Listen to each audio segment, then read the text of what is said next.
नमस्कार विद्यार्थी मित्र हो, श्री वारणा विद्यालय वारणानगरच्या ऑनलाईन टीचिंगमध्ये आपले सहर्ष स्वागत आहे. इयत्ता 10वी विषय विज्ञान आणि तंत्रज्ञान भाग 2 या विषयातील प्रकरण क्रमांक 4 एन्व्हायरमेंटल मॅनेजमेंट म्हणजे पर्यावरणीय व्यवस्थापन या प्रकरणातील सुरुवातीला the big story of a small man म्हणजेच एका लहान माणसाची मोठी गोष्ट अभ्यासू. ही गोष्ट आहे जादव मोलाई पयांग यांची. Jadav Molai Payeng is a common man who was just a simple forest worker. म्हणजेच जादव मोलाई पयांग हे तसे पहिले सामान्य व जंगल कामगार म्हणून काम करीत होते. Jadav Molai Payeng from Assam has made barren land into a forest which now stands on 1360 acres land. Now this forest is known as मोलाई जंगल. म्हणजेच आसाममध्ये मोलाई जादव पयांग यांनी सुमारे 1360 एकराचे जंगल एकट्याने तयार केले. आज या जंगलाला मोलाई जंगल म्हणून ओळखतात. It is rightly said that many people come together to destroy the forest, but a single person, if determined, can establish a new forest. We must also have such a vision. म्हणजेच अनेक माणसे मिळून अख्खे जंगल नष्ट करतात, पण मोलाईसारख्या एका माणसाने मात्र मनात आणले म्हणून त्याला अख्खे जंगल निर्माण करता आले. आपणही असाच दृष्टिकोन ठेवला पाहिजे.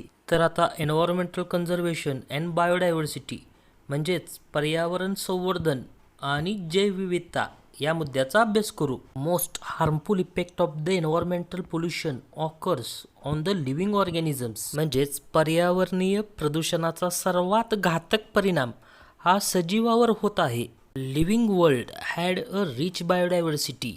This richness of biodiversity is getting depleted at a very high rate only due to various activities of human beings. म्हणजेच सजीव सृष्टी ही अनेक प्रकारचे वनस्पती प्राणी अशा विविधतेने नटलेली होती, परंतु मानवी विकासाच्या परिणामामुळे ही विविधता नष्ट होत आहे.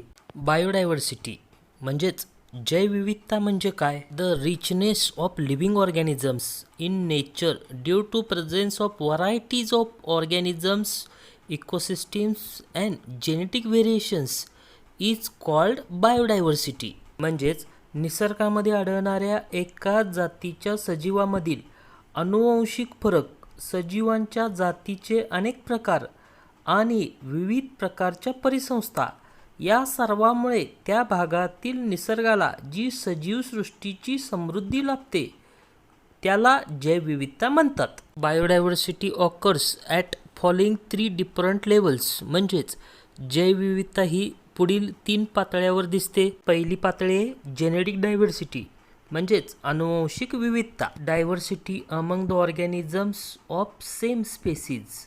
The genetic constitution of each organism may be different. म्हणजेच एकाच जातीतील सजीवामध्ये आढळणारी विविधता म्हणजे अनुवांशिक विविधता. यात एकाच जातीच्या सजीवामधील वैयक्तिक व अनुवांशिक फरक अभ्यासला जातो. उदाहरणार्थ प्रत्येक मनुष्य दुसऱ्यापेक्षा थोडासा वेगळा असतो. दुसरी पातळी स्पेसीज डायव्हर्सिटी म्हणजेच प्रजातीची विविधता. Innumerable species of organisms occur in nature. This is called as species diversity. म्हणजेच निसर्गामध्ये सजीवांच्या असंख्य प्रजाती आढळून येतात, यालाच प्रजातीची विविधता म्हणतात. प्रजाती विविधतेमध्ये वनस्पती, प्राणी व सूक्ष्मजीव यांच्या विविध प्रकारांचा समावेश होतो. तर तिसरी पातळी आहे इकोसिस्टीम डायव्हर्सिटी म्हणजे परिसंस्थेची विविधता. Many ecosystems are present in a particular region. Diversity of the different ecosystems म्हणजेच प्रत्येक प्रदेशात असलेल्या अनेक परिसंस्था म्हणजे परिसंस्थेची विविधता. प्रत्येक परिसंस्थेतील प्राणी, वनस्पती, सूक्ष्मजीव व अजैविक घटक वेगवेगळे असतात. उदाहरणार्थ नैसर्गिक परिसंस्था व मानवनिर्मित परिसंस्था. आता सॅक्रिड ग्रोव्ज म्हणजेच देवराईचा अभ्यास करू. Forest conserved in the name of God and considered to be sacred is called as sacred grove. म्हणजेच देवाच्या नावाने राखलेले व पवित्र समजले जाणारे वन म्हणजे देवराई. Sacred grove is the green patch of the forest which is conserved by local people in the name of God. It does not belong to forest department. It is like a sanctuary that is conserved by the common people. म्हणजेच समाजाने एकत्र येऊन देवाच्या नावाने संरक्षित केलेले जैवविविधतापूर्ण असे क्षेत्र म्हणजे देवराई. हे क्षेत्र सरकारच्या वन खात्याने सांभाळलेले नसून समाजाने सांभाळलेले अभयारण्यच होय. देवाच्या नावाने राखून ठेवलेले असल्यामुळे येथे कोणी जंगलतोड, शिकार अशा क्रिया करीत नाही. More than 13,000 sacred groves have been reported in India. म्हणजेच भारतात 13,000पेक्षा अधिक देवराया नोंदवलेल्या आहेत. भारताच्या पश्चिम घाटात तसेच संपूर्ण भारतात देवराया आहेत. हे दाट जंगलाचे पुंजके आहेत. तर आता पर्यावरण संवर्धन संदर्भात काही सिम्बॉल्स म्हणजे चिन्ह संकेताचा अभ्यास करू. The first symbol is for giving the message use dustbin. This symbol tell us to keep our waste carefully.